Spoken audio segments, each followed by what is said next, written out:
ASMR Gaming News. Greetings, everyone, and welcome to ASMR Gaming News. Please hit that like button, sit back, relax, and let's begin. So we got a lot of interesting video game news for this week. Let's just jump right in with the Fortnite news. I know a lot of you always love the Fortnite news, so let's start with this.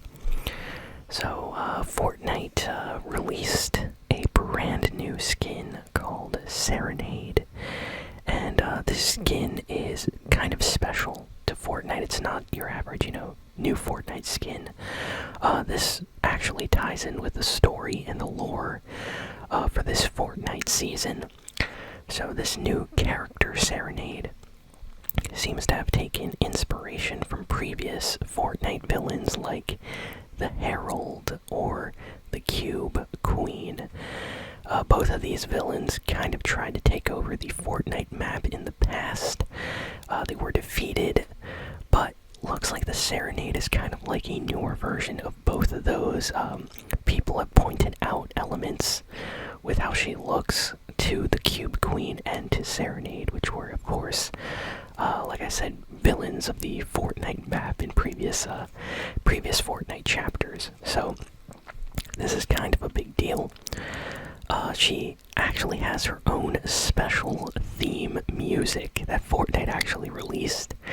So that's how you know a character is important in Fortnite, is when they get their own theme, their theme music. So Fortnite released a theme for her. It's on their YouTube channel, but it's also on the Fortnite item shop. You can buy it. And there's a lot of speculation right now on what exactly she's going to try to do to the Fortnite map. Some people are saying that she's going to try to take over the map, kind of like back in Chapter 3, how that villain kind of... Basically, if you don't know, the spoilers for the last chapter of Fortnite, this is like a new reality that had to be created because the old one was basically almost fully destroyed. So we don't want the same thing to happen to this Fortnite map. But Serenade appearing here in Season 2 does not look good for the future of the Fortnite map as we know it. So there's one thing that we know so far. Last season, Fortnite did not get a special end-of-season event. Fortnite usually tries to do some kind of event for their end-of-season finale, but we did not get one. A lot of people are suggesting, though, that we will be getting one at the end of this season, and that it will have something to do with Serenade, possibly. So very excited for that. We know that the next Fortnite season is going to be the summer season, where Fortnite usually does a lot of fun stuff, They always try to go all out with the summer season. So they're probably going to have some kind of big event that ties in to the beginning of the summer season. So we don't know what's going to be happening, but very, very excited. I really want to know what happens with the story. Honestly, I really like what Epic Games has been doing so far with this season, with Mega City, with the characters, and yeah, very, very cool stuff. So that's some stuff that appeared this week, or some news that appeared this week. Let's see, what can we talk about next? Oh, this is pretty interesting. So, SEGA, they bought the Angry Birds creators, or the developers, for $775 million. Oh my goodness, can you believe that?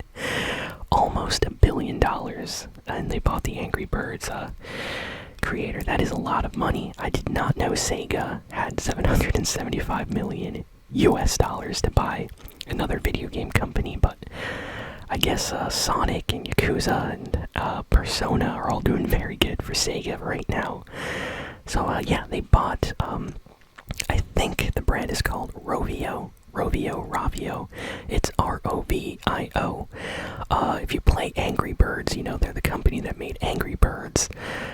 They're on, the Apple App Store, on a lot of devices. They've made Angry Birds. They basically ported Angry Birds to everything at this point.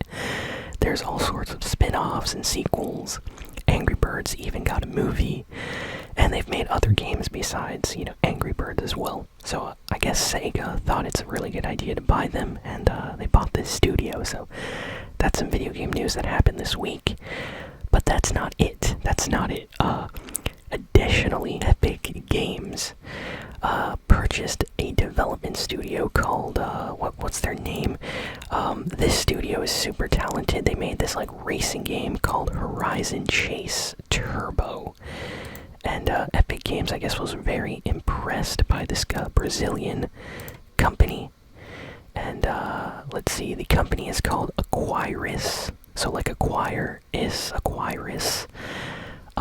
And yeah, they made Horizon Chase Turbo. It's kind of like a arcade throwback to old retro style racers, that you would find in arcades or places like Chuck E. Cheese and stuff when they would have video games. So it seems like Epic Games was like, wow, they made a really good racing game. We should buy this Brazilian studio. So they basically bought the company called Acquiris that made this game.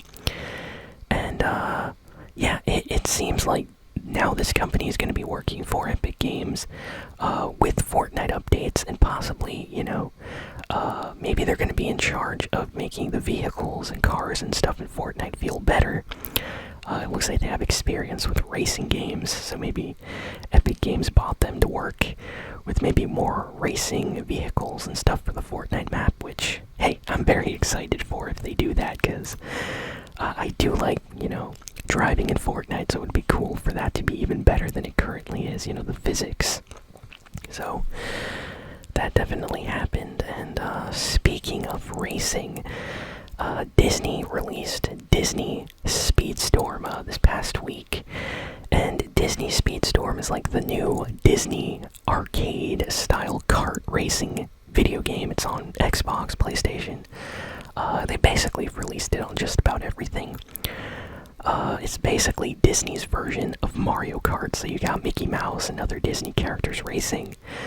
The one thing that's different, though, is this game is supposed to be free to play, like Fortnite. But right now, the only way that you can play the game is by buying a Founders Pack or something, like an Early Access Pack. So the game is supposed to be free in the future, but right now you have to pay money in order to play it. So some people are not happy about that, but hey, I guess if you want to play early, you can pay and check it out. I have not played it yet, but I've watched gameplay videos and reviews. People are saying it's a pretty good kart racing video game. Some people are comparing the graphics and are saying it's not as good as Mario Kart, but it's still pretty good. It's still a pretty good racing game, so if you like kart racing games, if you like Disney characters, this might be something fun to check out. Let's see, what else do we have here? Nintendo finally released Advance Wars 1 and 2 Reboot Camp. These are basically remakes of the original Advance Wars games on the Game Boy Advance, but they've been fully remade with HD remastered graphics, and they look amazing. And yeah, Advance Wars is a pretty special series for Nintendo. It's basically Fire Emblem, but instead of being, in medieval times, like a fantasy setting, it's set in more modern times with modern military tanks and, battleships and things like that. So, I guess it's for a completely different audience, people that want strategy, but fun war type games that aren't Fire Emblem. So, there's people that love both games, of course, but yeah, we haven't gotten an Advance Wars game in a very long time. I think the last one came out on the Nintendo DS, if I'm not mistaken, or something, so it's been a while. So yeah, that just released. It's been getting great reviews. People are happily playing this series again on the Switch, so that's a new big release. We got a trailer this week for Bomb Rush Cyberfunk. Yes, that's the name. Bomb Rush Cyberfunk. This game is kind of like a spiritual successor to the Jet Set Radio games that SEGA made on the Sega Dreamcast and on the original Xbox. For those that don't know, SEGA made this like amazing game in a futuristic kind of city where you go around with rollerblades and you spray paint buildings and you break dance to hip hop music and stuff. Amazing games. They're very, very special. And the series after the Xbox release was never seen again. They never made another game. They remastered, I think there was a GBA version, but they remastered the original game a couple of years ago, but nothing else. They basically just ported the original game to Steam and PlayStation, and it did okay, but we haven't heard anything. So apparently there's a spiritual successor they're making right now. There's a trailer that just came out this week, and the game is supposed to launch in August, so just a couple of months away. This game is not part of the Jet Set Radio franchise at all, but the art style looks the same, the music sounds the same, the characters legit look like characters from the Jet Set Radio universe. So it's basically trying to be Jet Set Radio, but it's not Jet Set Radio, so all the fans of that series are checking this game out. The trailer, of course, has graffiti, spray painting, rollerblading, good music, futuristic environments, basically everything that people liked about the original 2 games in the series. So yeah, definitely gonna check this out in August. Check out the trailer if you're interested. The co-creator of Xbox was interviewed, and they gave an answer about something that a lot of people have been wondering about for a long time. They were asked, what do you think about the future of Microsoft and handheld portable gaming and stuff like that? And the co-creator of the Xbox came out and said that Microsoft really should have made an Xbox portable system, and that they were thinking about it, but it just never happened. And honestly, this is something that I've been thinking about for many, many years at this point. Nintendo made a handheld, PlayStation made a handheld, they made a bunch actually too. Even Steam now made a handheld system. SEGA, when they used to make video game consoles and systems, they made a handheld called the Game Gear and the Sega Nomad. But Xbox has only made video game consoles. They never made a portable Xbox, And I think it would have been great, imagine a portable Xbox 360 or an Xbox One or something. You could play with your friends and party chat, play some Call of Duty, Warzone, Fortnite on the go. I'm sure a lot of people would love that. And Microsoft does make, portable tablets and phones and things like that.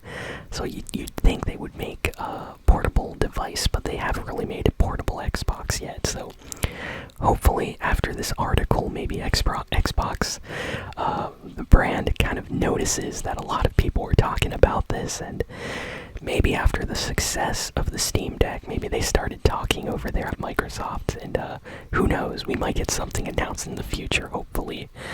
That would be really nice, but we have no idea. So that was just some interesting news we got this week. Let's see. Okay, and last piece of news, Harry Potter Quidditch Champions has been announced for PC and console, and you can actually sign up for a playtest right now. It's legit live. So if you're a big Harry Potter fan, if you love Quidditch, for those that don't know, Quidditch is the official sport of the wizarding world in Harry Potter. If you watch the Harry Potter movies or read the books, you know what Quidditch is.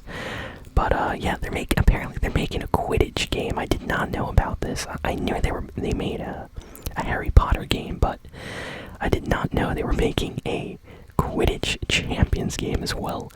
So if you want to sign up for the beta, get a chance to playtest that, it's available right now on the official website. And yeah, that's kind of all the big and important important video game news for this week. So, yeah, thank you all for listening, for watching. Please be sure to like, comment, share, and subscribe, and see you all next time. So long, and farewell.